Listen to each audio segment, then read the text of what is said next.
ಅಲ್ಲನೇ ನಮ್ಗೆ ಹೇಳಿರೋದು. ನನ್ನ ಹೆಸರಲ್ಲಿ ಕೊಡು, ನಾನು ನಿನಗೆ ಜಾಸ್ತಿ ಕೊಡ್ತೀನಿ, ಅದರಷ್ಟು 70ರಷ್ಟು ಕೊಡ್ತೀನಿ. ನೀನು 1 ರೂಪಾಯಿ ಕೊಟ್ರೆ ನಾನು 70ರಷ್ಟು ಕೊಡ್ತೀನಿ. ಯಾರಿಗೆ ಕೊಡ್ತಾ ಇದ್ಯಾ? ಹೆಂಗಪ್ಪ ದೇವ್ರಿಗೆ ಸಾಲ ಕೊಡೋದು? ಕುರಾನಲ್ಲಿ ಸೂರ ಮುಜಮ್ಮಿಲಲ್ಲಿ ಹೇಳ್ತಾರೆ, ನೀನು ನನಗೆ ಸಾಲ ಕೊಡು, ನಾನು ನಿನ್ಗೆ 70ರಷ್ಟು ಕೊಡ್ತೀನಿ. ಹೆಂಗ್ ಕೊಡೋದು? ಯಾರು ಕೊಡೋದು? ಹೆಂಗ್ ದೇವ್ರಿಗೆ ಸಾಲ ಕೊಡೋದಂತೆ? ನೀನು ಈ ಬಡವ್ರಿಗೆ, ಈ ವಿಧವೆಯವ್ರಿಗೆ, ಈ ಅನಾಥರಿಗೆ, ಅವ್ರಿಗೆಲ್ಲ ಕೊಟ್ರೆ ನನಗೆ, ಅವ್ರಿಗೆ ಹೆಲ್ಪ್ ಮಾಡಿದ್ರೆ ನನಗೆ ಕೊಟ್ಟಂಗೆ, ಅದು ನನ್ನ ಮೇಲೆ ಸಾಲ ಇರುತ್ತೆ, ನಾನು ನಿನ್ಗೆ ಕೊಡ್ತೀನಿ ಅಂತ. ಅದು ಕಾನ್ಸೆಪ್ಟ್ ಐತೆ ಕುರಾನಲ್ಲಿ, ಅದು ಗೈಡೆನ್ಸ್ ಕೊಟ್ಟಿರ್ತಾರೆ. ಆ ಪ್ರಕಾರ ಹೆಂಗ್ ಕೊಡ್ಬೇಕು, ಯಾರು ಕೊಡ್ಬೇಕಂತ ಹೇಳಿದ್ರೆ, ಇವಾಗ ನನ್ನ ಹತ್ರ ಜಮೀನ್ ಐತೆ, ನಾನು ಡೊನೇಟ್ ಮಾಡಿ, ನನ್ನ ಮನ್ಸಲ್ಲಿ ಐತೆ ಮಸೀದಿ ಮಾಡ್ಬೇಕು, ನನ್ನ ಮನ್ಸಲ್ಲಿ ಐತೆ ಅದಕ್ಕೆ ಒಂದು ಸ್ಕೂಲ್ ಮಾಡಬೇಕು, ಮದ್ರಸ ಮಾಡಬೇಕು, ನನ್ನ ಮನ್ಸಲ್ಲಿ ಐತೆ ಒಂದು ಹಾಸ್ಪಿಟಲ್ ಮಾಡಬೇಕು, ಅದಕ್ಕೆ ಏನು ಮಾಡ್ತಾರೆ, ನಾನು ಅದಕ್ಕೆ ಡೊನೇಟ್ ಮಾಡ್ತೀನಿ. ಯಾರಿಗೆ? ಮಸೀದಿಯವ್ರಿಗೆ, ಈ ಥರ ಮಾಡ್ತೀನಿ.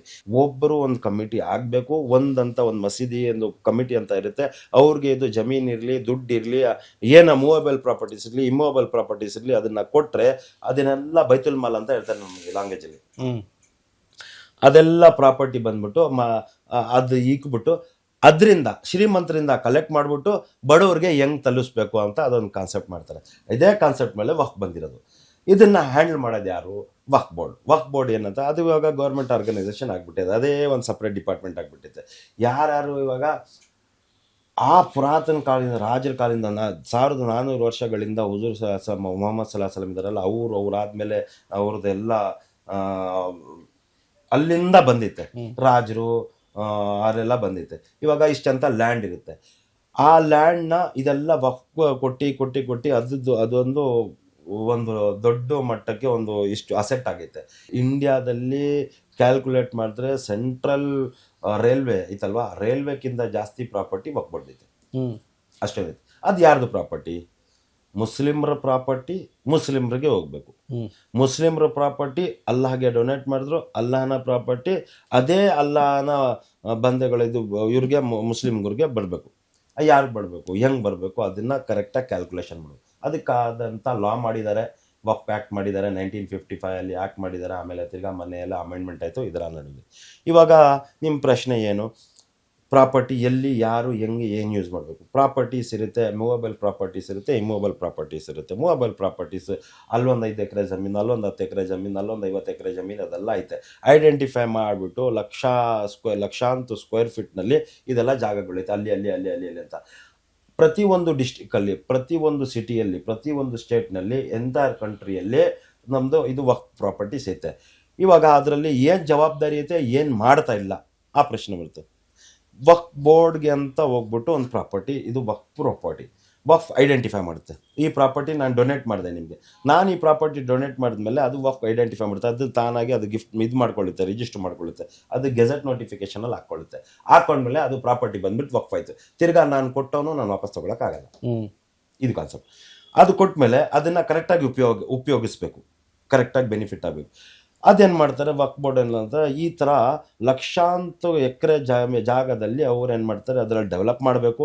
ವಕ್ಫ್ದು ಕಾನ್ಸೆಪ್ಟು ಡೆವಲಪ್ ಮಾಡಬೇಕು. ಇವಾಗ ನಾನು ಒಂದು 5 ಎಕರೆ ಜಾಗ ಕೊಟ್ಟೆ, ಆ 5 ಎಕರೆ ಜಾಗದಲ್ಲಿ ಏನು ಮಾಡಬೇಕು? ಪಕ್ಕದಲ್ಲಿ ಸ್ಕೂಲ್ ಇಲ್ವಾ? ಹಾಸ್ಪಿಟಲ್ ಮಾಡಬೇಕಾ? ಇದರಲ್ಲಿ ಸ್ಕೂಲ್ ಮಾಡಬೇಕಾ? ಅದಕ್ಕೆ ರಿಹಾಬ್ ಸೆಂಟರ್ ಮಾಡಬೇಕಾ? ಇಲ್ಲ ಬ್ಲಡ್ ಬ್ಯಾಂಕ್ ಮಾಡಬೇಕಾ? ಏನೋ ಒಂದು ಏನು ಮಾಡಬೇಕು, ಅದರಲ್ಲಿಂದ ಅದು ಅವರು ಡಿಸಿಷನ್ ತೊಗೊಳ್ತಾರೆ. ಅದು ಮಾಡಿದ ಮೇಲೆ ಅಲ್ಲಿಂದ ಯಾರಿಗೆ ಬೆನಿಫಿಟ್ ಆಗಬೇಕು, ಯಾರು ಬಡವರು ಇರ್ತಾರೆ. ಇವಾಗ ಸ್ಕೂಲ್ ಮಾಡಿದ್ರೆ ಬಡವ್ರ ಮಕ್ಕಳಿಗೆ without fees, without donations, without admissions ಅಲ್ಲಿ ಅವ್ರಿಗೆ ಅಡ್ಮಿಷನ್ ಮಾಡಿಸ್ಕೊಂಡು ಅವ್ರಿಗೆ ಎಜುಕೇಷನ್ ಕೊಡಬೇಕು. ಹಾಸ್ಪಿಟಲ್ ಮಾಡಿದ್ರೆ ವಿತ್ ಫ್ರೀ ಆಫ್ ಕಾಸ್ಟಲ್ಲಿ. ಇವಾಗ ಹೆಂಗೆ ಸರ್ಕಾರ ಮೈನಾರಿಟಿ ಡಿಪಾರ್ಟ್ಮೆಂಟ್ ಅವರು ಇಲ್ಲ ಸರ್ಕಾರದವ್ರು ಏನು ಮಾಡ್ತಾರೆ, BPL ಕಾರ್ಡ್ ಇದ್ದರೆ ನಿನಗೆ ಒಂದು 10 ರೂಪಾಯಲ್ಲಿ ನಿನಗೆ ಚಿಕಿತ್ಸೆ ಸ್ಟಾರ್ಟ್ ಆಗುತ್ತೆ ಅಲ್ವಾ? 500 ರೂಪಾಯಿ, 1000 ರೂಪಾಯಲ್ಲಿ ನಿಮ್ಗೆ ಎಷ್ಟೋ ಆಪ್ರೇಷನ್ಗಳು, ಇದು ಸ್ಕ್ಯಾನಿಂಗು, ಅದು ಇದು ಎಲ್ಲ ಆಗ್ಬಿಡುತ್ತೆ BPL ಕಾರ್ಡ್ ಇದ್ದರೆ. ಅದೇ ಥರ ಕಾನ್ಸೆಪ್ಟ್ ಬಂದ್ಬಿಟ್ಟು ವಕ್ಫಲ್ಲಿ ಆಗಬೇಕು. ಯಾರು ಬಡವತನ ಇದ್ದಾನ, ಅವನಿಗೆ ಕಾಯಿಲೆ ಇದೆ, ಅವನಿಗೆ ಕಾಯಿಲೆ ವಾಸಿ ಮಾಡಬೇಕು, ಆಪ್ರೇಷನ್ ಮಾಡಬೇಕು, ಇದು ಮಾಡಬೇಕು, ಅದು ಹಾಸ್ಪಿಟಲ್ ಮಾಡಬೇಕು. ಸ್ಕೂಲ್ನಲ್ಲಿ ಅವನಿಗೆ ಫ್ರೀಯಾಗಿ ಎಜುಕೇಷನ್ ಮಾಡಬೇಕು. ಈ ಥರ ಕಾನ್ಸೆಪ್ಟ್ ಇರೋದ್ರಲ್ಲಿ ಇದರಲ್ಲಿ ಬಹಳ ಕರಪ್ಷನ್ ಇನ್ವಾಲ್ವ್ ಆಗ್ಬಿಟ್ಟೈತೆ. ಹೆಂಗೆ ಇನ್ವಾಲ್ವ್ ಆಗ್ಬಿಟ್ಟೈತೆ, ಯಾವ ಥರ ಇನ್ವಾಲ್ವ್ ಆಗ್ಬಿಟ್ಟೈತೆ ನೀವು ಡೇಟಾ ತಗೊಂಡು ನೋಡ್ಬೋದು. 1955 ಎಷ್ಟಿತ್ತು ಪ್ರಾಪರ್ಟೀಸ್ ಇದು ಇಂಡಿಯಾದಲ್ಲಿ. ಅದಾದಮೇಲೆ 1980s ಎಷ್ಟು ಬಂತು, 2000s ಎಷ್ಟು ಬಂತು, ಲಾಸ್ಟ್ ಇಯರ್ ಎಷ್ಟು ಬಂತು, 2024 2025 ಎಷ್ಟೈತೆ ಐಡೆಂಟಿಫೈ ಪ್ರಾಪರ್ಟಿ. ಇದರಲ್ಲಿ 4-5 ಥರ ಎನ್ಕ್ರೋಚ್ಮೆಂಟ್ ಆಗ್ತೈತೆ. ಬಂದ್ಬಿಟ್ಟು ಇದು ವಕ್ಫ್ ಪ್ರಾಪರ್ಟಿ, ಪಕ್ಕದಲ್ಲಿ ಗೌರ್ಮೆಂಟ್ ಪ್ರಾಪರ್ಟಿ, ಸ್ಟೇಟ್ ಗೌರ್ಮೆಂಟ್ ಐತೆ, ಲೋಕಲ್ ಗೌರ್ಮೆಂಟ್ ಐತೆ, ಮುನ್ಸಿಪಲ್ ಪ್ರಾಪರ್ಟಿ. ಎಕ್ಸಾಂಪಲ್ ಇಲ್ಲಿ BBMP ಐತೆ, ಬೃಹತ್ ಬೆಂಗಳೂರು ಮಹಾನಗರ ಪಾಲಿಕೆ. BBMP ಅವರು ಸ್ವಲ್ಪ ಎನ್ಕ್ರೋಚ್ ಮಾಡ್ಬೋದು, ಎನ್ಕ್ರೋಚ್ ಮಾಡಿಬಿಟ್ಟಿದ್ದಾರೆ. ಅದನ್ನ ವಕ್ಫ್ ಬೋರ್ಡ್ ಅವರು ಜವಾಬ್ದಾರಿತನದಿಂದ ನಮ್ಮ ಪ್ರಾಪರ್ಟಿ ಇಷ್ಟು ಐಡೆಂಟಿಫೈ ಆಗೈತಲ್ಲ, ಇದ್ರದ್ದು ಇಷ್ಟು ಬೌಂಡ್ರಿ ಐತಲ್ಲ, ಇದನ್ನ ಇವ್ರು ಎನ್ಕ್ರೋಚ್ ಮಾಡಿದಾರಲ್ಲ ಅಂತ ಹೇಳ್ಬಿಟ್ಟು ಅವ್ರ ಮೇಲೆ ಫೈಟ್ ಮಾಡ್ತಾ ಇಲ್ಲ. First point. ಸೆಕೆಂಡು, ಸ್ಟೇಟ್ ಇದು NHA ಐತೆ, national authority, highway authority of India, ಅವರು ಎನ್ಕ್ರೋಚ್ ಮಾಡಿದ್ದಾರೆ. ಪ್ಲಸ್ ನಮ್ಮ ವಕ್ಫ್ ಜಾಗದಲ್ಲಿ ಪಕ್ಕದಲ್ಲಿ ಇನ್ನೊಂದು ಪ್ರೈವೇಟ್ ಲ್ಯಾಂಡ್ ಐತೆ, ಇಷ್ಟು ಲ್ಯಾಂಡ್ ಐತೆ, ನಾನು ಸ್ವಲ್ಪ ಎನ್ಕ್ರೋಚ್ ಮಾಡಿಬಿಟ್ಟಿರ್ತೀನಿ. ವಕ್ಫ್ ಬೋರ್ಡ್ನವರು ಅದನ್ನ ಆರಾಮಾಗಿ ಮಲ್ಕೊಂಡಿದ್ದಾರೆ. 100 ಪ್ರಾಪರ್ಟೀಸ್ ಇದ್ರೆ 30 ಪ್ರಾಪರ್ಟೀಸ್ಗೆ ಐಡೆಂಟಿಫೈ ಮಾಡಿಬಿಟ್ಟು ಅದ್ರ ಮೇಲೆ ಕೆಲಸ ಮಾಡ್ತಾರೆ, 70 ಪ್ರಾಪರ್ಟೀಸ್ಗೆ ಬಿಟ್ಬಿಟ್ಟಿದ್ದಾರೆ. ಈ ಥರ ಆಗ್ಬಿಟ್ಟು ಮ್ಯಾಕ್ಸಿಮಮ್ ಆಫ್ ಪ್ರಾಪರ್ಟೀಸ್ ವಕ್ಫ್ ಪ್ರಾಪರ್ಟೀಸ್ ಎಲ್ಲ ಎನ್ಕ್ರೋಚ್ ಆಗ್ಬಿಟ್ಟೈತೆ. This is one part, scam. ಒಂದು ಪಾರ್ಟ್. ಸೆಕೆಂಡ್ ಪಾರ್ಟು, ವಕ್ಫ್ ಇನ್ಸ್ಟಿಟ್ಯೂಷನ್. ಎಕ್ಸಾಂಪಲ್ ಹೇಳ್ತೀನಿ, ನಾನು ಕರೆಕ್ಟಾಗಿ ಇದು ಕೊಡಬೇಕಂತ ಇಲ್ಲ. ಲಾಸ್ಟ್ ಇಯರು 2020 ನಾನು ಕ್ಯಾಪಿಟಲ್ ಹೋಟೆಲ್ನಲ್ಲಿ ವಕ್ಫ್ ಚೇರ್ಮನ್ಗೋಸ್ಕರ ವಕ್ಫ್ ಬೋರ್ಡ್ ಮೆಂಬರ್ಸ್ ಇದ್ದರು, ಅವ್ರಿಗೊಂದು ಕ್ವಶನ್ ಹಾಕಿದ್ದೆ. ನಾನಲ್ಲಿ ಅವ್ರಿಗೆ ಸವಾಲು ಹಾಕಿದ್ದೆ, ಅವ್ರಿಗೆ ವಕ್ಫ್ ಪ್ರಾಪರ್ಟೀಸ್ ಎಷ್ಟಿತ್ತು. 58,000 ವಕ್ಫ್ ಪ್ರಾಪರ್ಟೀಸ್ ಗೆಜೆಟ್ ನೋಟಿಫಿಕೇಶನ್ ಪ್ರಕಾರ ನಮ್ಮದು ಕರ್ನಾಟಕ ಸ್ಟೇಟ್ನಲ್ಲಿ ಇತ್ತು 2020 ಅಲ್ಲಿಗೆ ಸವಾಲು ಮಾಡಿದಾಗ. ಈಗ ಎಷ್ಟೈತೆ? ಓನ್ಲಿ 33,000 ಪ್ರಾಪರ್ಟೀಸ್ ಐತೆ ಅಂತ. ಏನಾಯ್ತು ಮಿಕ್ಕಿದೆಲ್ಲ ಏನಾಯಿತು? ಎನ್ಕ್ರೋಚ್ ಆಗಿಬಿಟ್ಟಿದೆ. ಸ್ಟೇಟ್ ಗೌರ್ಮೆಂಟು, ಇದು local governments, private parties, factories, ಅವರು ಇವರು ಎನ್ಕ್ರೋಚ್ ಮಾಡಿಬಿಟ್ಟಿದ್ದಾರೆ. ಅದು ಏನಾಗ್ತೈತೆ? ಅದಕ್ಕೆ ಕೇಸ್ ನಡೀತೈತೆ. ಎಲ್ಲಿ ನಡೀತೈತೆ, ಎಷ್ಟು ನಡೀತೈತೆ, ಯಾವಾಗ ನಡೀತೈತೆ? ಇವಾಗ ಒಂದು ಎಕ್ಸಾಂಪಲ್ ಕೊಡ್ತೀನಿ. ಇದು ಲಾಲ್ಬಾಗ್ ಪಕ್ಕದಲ್ಲಿ ಹಾಪ್ಕಾಮ್ಸ್ ಪ್ರಾಪರ್ಟಿ ಐತೆ, ಎಷ್ಟೈತೆ? ಇದು ಒಂದು ಬೆಳ್ಳಳ್ಳಿಯಲ್ಲಿ ಒಂದು ಪ್ರಾಪರ್ಟಿ ಐತೆ, ಸರ್ವೆ ನಂಬರ್ 55 ಕಡೆ ಅದಲ್ಲಿ ಪ್ರಾಪರ್ಟಿ ಐತೆ, ಎಷ್ಟೈತೆ? 602 acres of property of Waqf board ಇತ್ತು. ಯಾರು ಎನ್ಕ್ರೋಚ್ ಮಾಡಿದ್ದಾರೆ? ಸ್ವಲ್ಪ ಜನ ಲೋಕಲ್ಸ್ ಎನ್ಕ್ರೋಚ್ ಮಾಡಿದ್ದಾರೆ, ಸ್ವಲ್ಪ ಜನ ಫ್ಯಾಕ್ಟ್ರೀಸ್ ಎನ್ಕ್ರೋಚ್ ಮಾಡಿದ್ದಾರೆ, ಸ್ವಲ್ಪ ಲೋಕಲ್ ಗೌರ್ಮೆಂಟ್, ಸ್ವಲ್ಪ ಸ್ಟೇಟ್ ಗೌರ್ಮೆಂಟ್ ಎನ್ಕ್ರೋಚ್ ಮಾಡಿದ್ದಾರೆ. ಏನಾಗೈತೆ ಅದು ಕೇಸು? ಇಲ್ಲಿಂದ ಹೈಕೋರ್ಟಿಂದ ಹೋಗ್ಬಿಟ್ಟು ಸುಪ್ರೀಂ ಕೋರ್ಟಲ್ಲಿ ಐತೆ. ಸುಪ್ರೀಂ ಕೋರ್ಟಲ್ಲಿ ಏನು ಹಾಕ್ಕೊಂಡಿದ್ದಾರೆ? 602 ಎಕರ್ಸಲ್ಲಿ 12 ಎಕರ್ ಬಿಟ್ಬಿಟ್ಟು 590 ಎಕರ್ಸ್ ನಮ್ದು ಇವಾಗ ಐತೆ ಅಂತ ಹೇಳ್ಬಿಟ್ಟು ಅದರಲ್ಲಿ ಕೇಸ್ ನಡೀತೈತೆ. ಎಷ್ಟು ವರ್ಷಗಳಿಂದ ಕೇಸ್ ನಡೀತೈತೆ, ಎನ್ಕ್ರೋಚ್ ಮಾಡಿದ್ದಾರೆ. ಆ ಜಾಗದಲ್ಲಿ ಏನು ಲಾಭ ಇಲ್ಲ. ಅದೊಂದು ಕಾನ್ಸೆಪ್ಟ್. ಇನ್ನೊಂದು ಕಾನ್ಸೆಪ್ಟ್, ಇವಾಗ 33,000 ಪ್ರಾಪರ್ಟೀಸ್ ಇವಾಗ ಇವ್ರ ಹತ್ರ ಐತೆ. ಇದರಲ್ಲಿ ಬೆನಿಫಿಟ್ ಹೆಂಗೈತೆ? ಒಂದು ಪ್ರಾಪರ್ಟಿ, ಒಂದು ಸ್ವಲ್ಪ ಪ್ರಾಪರ್ಟೀಸ್ ಐತೆ, ಅದರಲ್ಲಿ 1 ಲಕ್ಷ ಇನ್ಕಮ್ ಐತೆ ಇಯರ್ಲಿ. ಒಂದು ಸ್ವಲ್ಪ ಪ್ರಾಪರ್ಟೀಸ್ ಐತೆ, ಅದರಲ್ಲಿ more than 1 lac within 10 lakhs income ಐತೆ. ಇನ್ನು ಸ್ವಲ್ಪ ಪ್ರಾಪರ್ಟೀಸ್ ಐತೆ, ಮೋರ್ ದ್ಯಾನ್ 10 ಲ್ಯಾಕ್ಸ್ ಇನ್ಕಮ್ ಐತೆ. ಎಕ್ಸಾಂಪಲ್ ಕೊಟ್ರೆ, ಇವಾಗ ನಮ್ಮ HMS ಕಾಂಪ್ಲೆಕ್ಸ್ ತಗೊಳ್ಳಿ, ಒಂದು ಎಕ್ಸಾಂಪಲ್, ಅದರಲ್ಲಿ ಮೋರ್ ದ್ಯಾನ್ 10 ಲ್ಯಾಕ್ಸ್ ಇನ್ಕಮ್. ಆ ಥರ ಈ ಯಾವುದಾದ್ರು ವಕ್ಫ್ ಪ್ರಾಪರ್ಟೀಸಲ್ಲಿ ಬರುತ್ತೆ.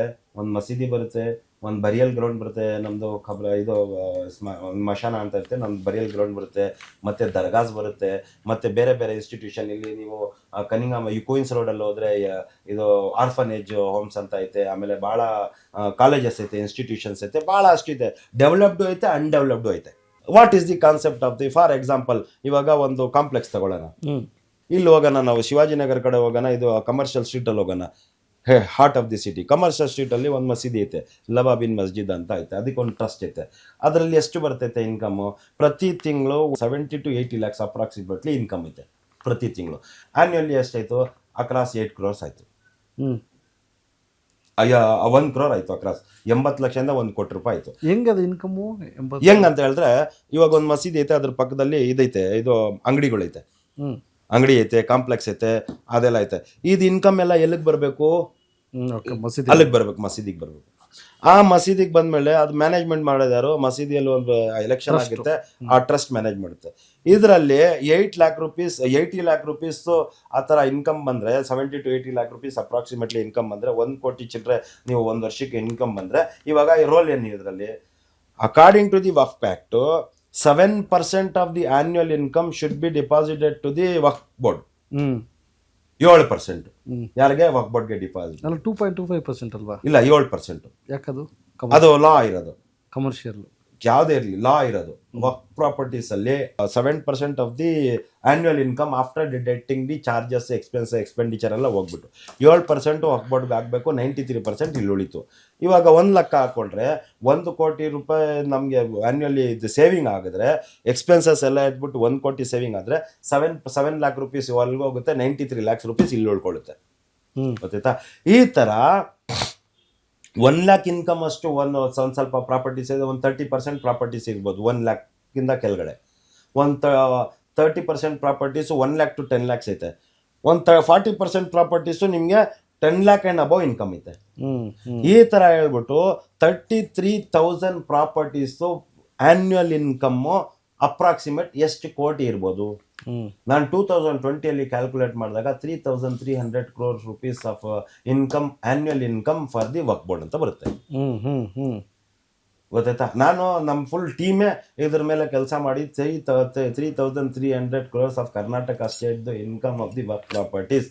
ಅದರಲ್ಲಿ ಏನು 7% 3,300 crore ಆನ್ಯುವಲ್ ಇನ್ಕಮ್. ಅದರೊಳಗೆ 7% ನೀವು ಸರ್ಕಾರಕ್ಕೆ 7% ಸರ್ಕಾರಕ್ಕೆ ಏನಿಲ್ಲ, ಅದೇ ಒಂದು ಸಪ್ರೇಟ್ ಬಾಡಿ. ಅದು 300 ಕೋಟಿ ಬಿಡಿ, 3,000 ಅಪ್ರಾಕ್ಸಿಮೇಟ್ ಇನ್ಕಮ್ ಐತೆ. ಗೊತ್ತಾಯ್ತಾ. ಯಾವ್ದು ಇದು ಎನ್ಕ್ರೋಚ್ಮೆಂಟ್ ಎಲ್ಲ ಬಿಟ್ಟು, ಎನ್ಕ್ರೋಚ್ಮೆಂಟ್ ಆದ್ರೆ ಬೇರೆದು. ನಾವು ಇಲ್ಲಿ ಏನ್ ರೋಲು, ಇದು ಕರ್ತವ್ಯ ಏನ್ ಮಾಡ್ಬೇಕು, ಅವ್ರು ಏನ್ ಮಾಡ್ತಾ ಇದ್ದಾರೆ. ನಾನು ಎಕ್ಸಾಂಪಲ್ ಇವಾಗ ಹೇಳಿದೆ, ಕಮರ್ಷಿಯಲ್ ಶಿಡ್ದು ಲಬಾಬಿಂಗು. ನಮ್ಮ ವಿಜಯವಾಹಿನಿ ನ್ಯೂಸ್ ಚಾನೆಲ್ನಲ್ಲಿ ಪ್ರಮೋಷನ್, ಜಾಹೀರಾತು, ಅಡ್ವರ್ಟೈಸ್ಮೆಂಟ್ ನೀಡಲು ಸಂಪರ್ಕಿಸಿ 9535808456.